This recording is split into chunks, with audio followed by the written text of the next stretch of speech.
Otomatis di sini meskipun nilai akhir sama, teknis sama, didasarkan pada manajerial yang lebih tinggi. Nah, teman-teman ini nanti di tahap 3 bisa memilih formasi yang ada ya, yang masih tersedia untuk formasi guru bahasa Inggris. Ini bisa memilih yang ada di misalkan guru bahasa Inggris di SMK Tegal, bisa juga kita memilih yaitu guru bahasa Inggris yang ada di SMA Sragen.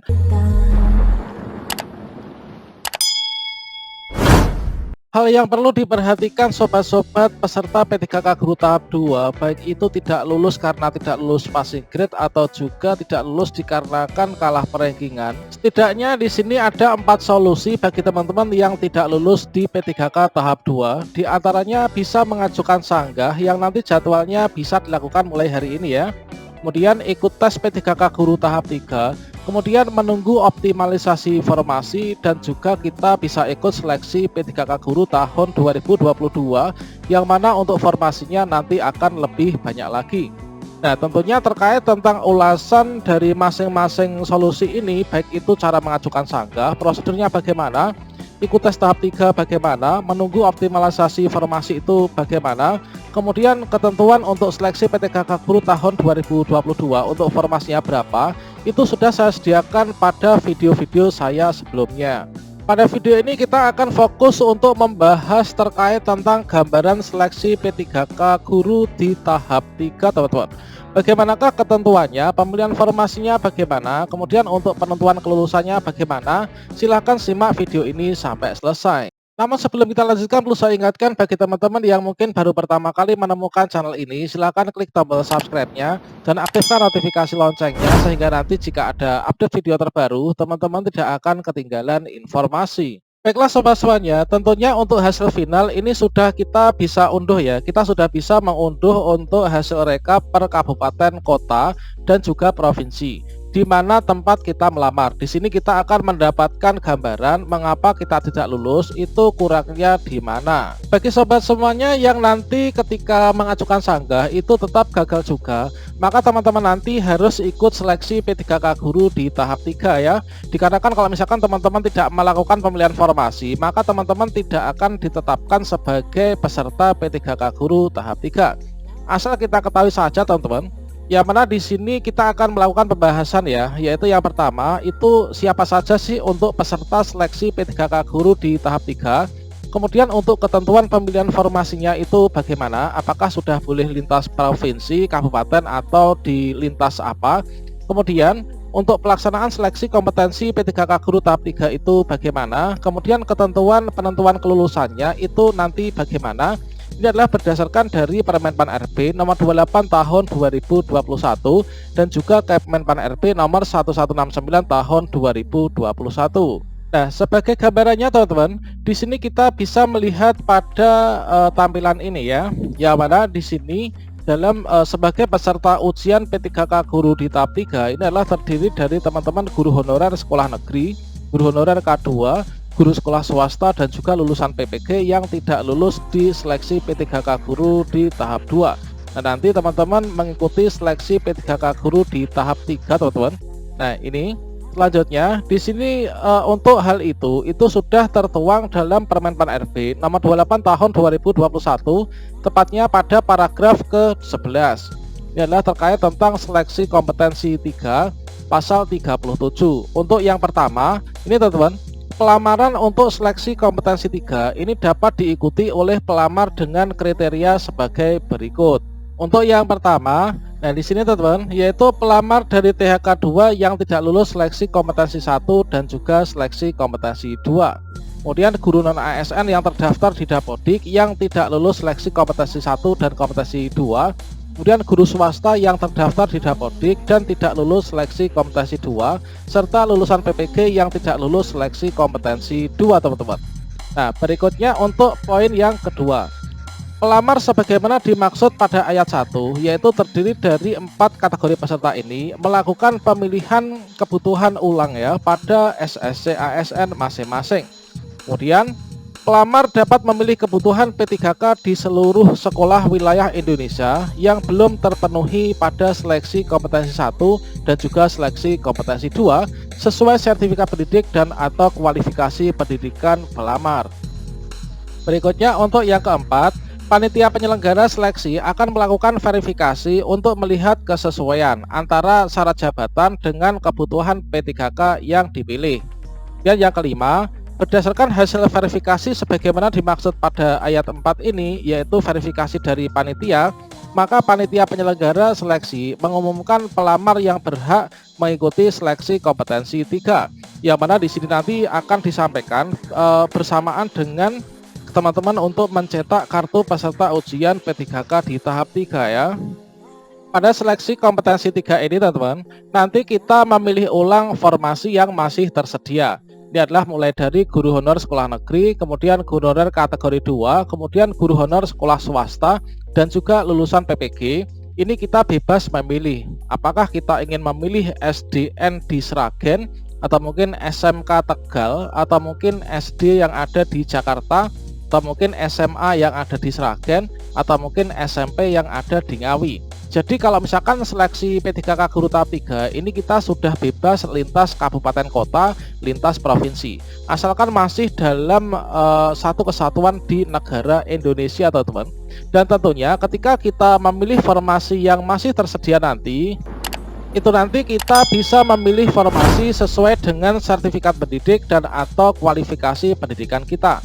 Misalkan di sini saya ini adalah guru honor yang ada di sekolah negeri. Nah, saya itu memiliki S1 PGSD, teman-teman. Nah, di sini saya bisa memilih formasi yang ada di Sragen, yaitu di formasi guru kelas di Sragen. Bisa juga saya memilih yang ada di SDN Jakarta, teman-teman. Nah, ini teman-teman S1 PGSD ya. Kalau misalkan saya S1 PGSD, maka saya tidak bisa memilih yang ada di SMK Tegal, teman-teman. Dikarenakan untuk menjadi guru SMK itu sudah ditentukan ya untuk kualifikasi dan atau serdiknya itu apa. Nah, seperti itu teman-teman. Berikutnya, misalkan juga di sini kita itu adalah, misalkan saya adalah guru dari tenaga honorer guru sekolah swasta. Sementara itu untuk ijazah saya itu adalah PAI, teman-teman. Nah, di tes tahap 2 kemarin itu saya nggak lulus. Saya bisa memilih formasi jabatan yang ada di formasi guru PAI, guru agama Islam di SD Sragen.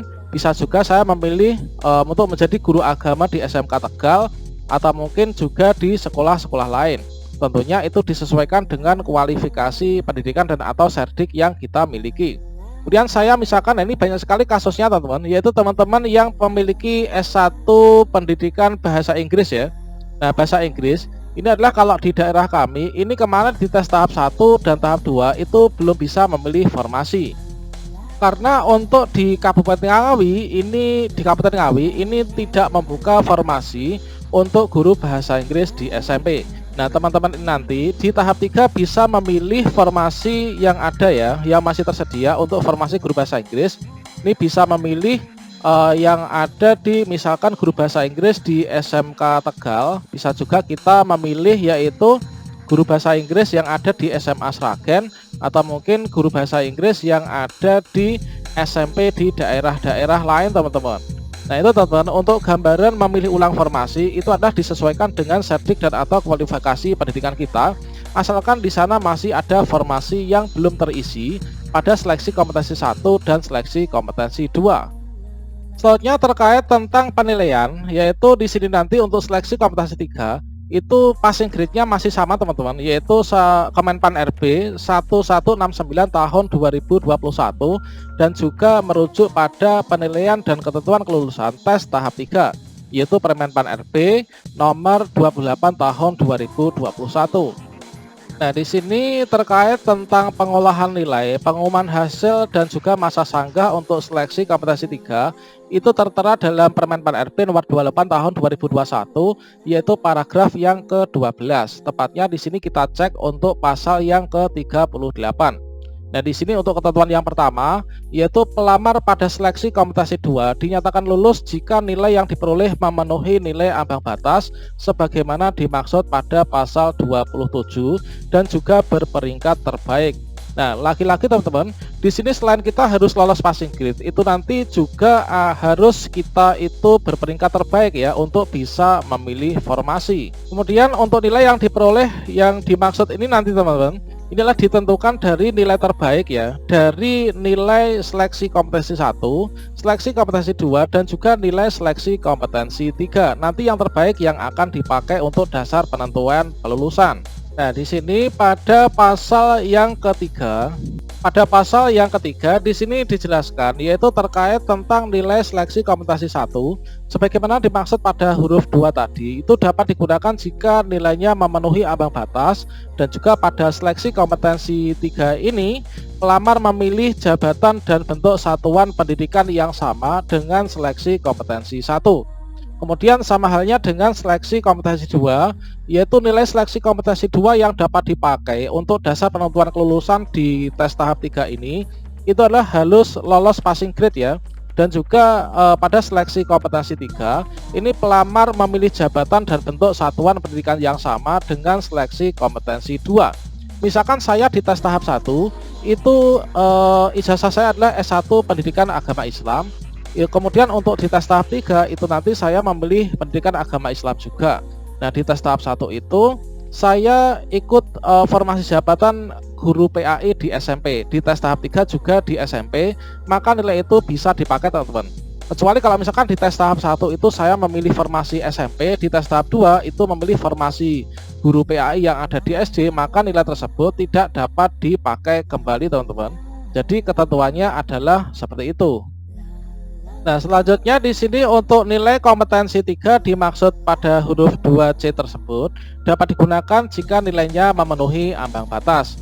Dalam hal pelamar memiliki nilai akhir sama, penentuan kelulusannya nanti berurutan teman-teman, didasarkan pada nilai kompetensi teknis yang paling tinggi. Kalau masih sama, nanti didasarkan pada nilai manajerial sosiokultural yang paling tinggi. Kalau masih sama, nanti didasarkan pada nilai wawancara yang paling tinggi. Jika masih sama juga, nanti didasarkan pada usia yang paling tinggi. Terkait tentang penilaian nilai yang sama, teman-teman, coba di sini kita cek bersama.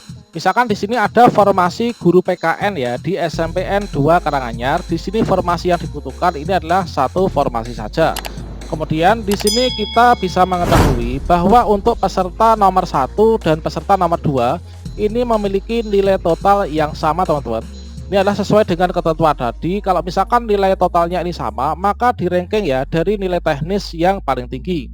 Nah, di sini sama-sama memiliki afirmasi AB. Di sini adalah nilai maksimal ini adalah 500%. Peserta nomor 1 teknisnya 500, kemudian peserta nomor 2 ini juga 500. Kemudian di sini sesuai ketentuan, kalau misalkan teknisnya masih sama juga, didasarkan pada nilai manajerial yang lebih tinggi. Di sini kita bisa lihat bahwa untuk nilai yang manajerial lebih tinggi ini adalah dari peserta nomor 1. Nah, ini adalah selisihnya hanya 4 poin teman-teman. Yaitu peserta nomor 1 ini adalah untuk manajerialnya 90, kemudian peserta nomor 2 ini adalah 86. Otomatis di sini meskipun nilai akhir sama, teknis sama, didasarkan pada manajerial yang lebih tinggi. Itu adalah yang mengisi formasi. Kemudian terkait tentang yang poin nomor 7, dalam hal kebutuhan P3K belum terpenuhi, kebutuhan P3K akan diisi oleh pelamar yang tidak lulus seleksi kompetensi 3 dengan ketentuan sebagai berikut: memenuhi nilai ambang batas dan berperingkat terbaik. Jabatan yang akan diisi adalah jabatan yang belum terpenuhi pada bentuk satuan pendidikan lain yang sama dengan jabatan yang dan bentuk satuan pendidikan yang dipilih pelamar pada seleksi kompetensi 3, dan bentuk satuan pendidikan yang akan diisi berada dalam satu wilayah kewenangan yang sama. Kemudian di sini untuk poin yang ke-8 yaitu metode penentuan sekolah yang akan dipenuhi kebutuhannya sebagaimana dimaksud pada ayat 3 akan ditentukan ya oleh kementerian yang akan menyelenggarakan urusan pemerintahan bidang pendidikan, kebudayaan, riset, dan teknologi. Nah, di sini untuk poin yang ke-7 dan juga poin yang ke-8 inilah terkait tentang optimalisasi formasi teman-teman. Nah, ini kemudian untuk hasilnya nanti akan diumumkan ya secara daring. Kita bisa melihat pada akun SSC ASN kita untuk di tes tahap 3 nanti. Kemudian berdasarkan hasil yang disampaikan oleh panitia penyelenggara seleksi sebagaimana dimaksud pada ayat 9, BKN melakukan pengolahan hasil integrasi nilai kompetensi 3 dan juga nilai wawancara. Kemudian terkait tentang passing grade, maka ini nanti masih sama teman-teman dengan passing grade yang digunakan pada seleksi kompetensi 1 dan juga seleksi kompetensi 2 kemarin, yaitu di sini berdasarkan dari Kepmenpan RB nomor 1169 tahun 2021. Yang mana di sini sudah disampaikan ya, terkait tentang passing grade itu dibagi menjadi 3 kategori passing grade. Yang mana di sini ada nilai ambang batas kategori 1, ini adalah sesuai dengan passing grade terdahulu yang belum ada penurunan. Kemudian kategori 2 ini adalah untuk teman-teman yang usia di atas 50 tahun. Kemudian yang nilai ambang batas kategori 3 ini adalah passing grade dengan penurunan 10% untuk semua mapel di kompetensi teknis teman-teman. Untuk manajerial ini masih tetap sama. Nah, ini adalah untuk kategori 2. Untuk di sini seleksi kompetensi manajerial dan sosiokultural ini diturunkan menjadi 110. Kemudian untuk yang wawancara diturunkan menjadi 20 poin. Nah, ini teman-teman. Berikutnya terkait tentang untuk yang per mapel, yaitu passing grade per mapel, teman-teman tentunya sudah sering melihat video saya sebelumnya bahwa di sini untuk nilai ambang batas kategori 1 itu adalah berdasarkan dari nilai ambang batas yang pertama kali diluncurkan. Yang mana di sini masing-masing mapel itu berbeda-beda teman-teman.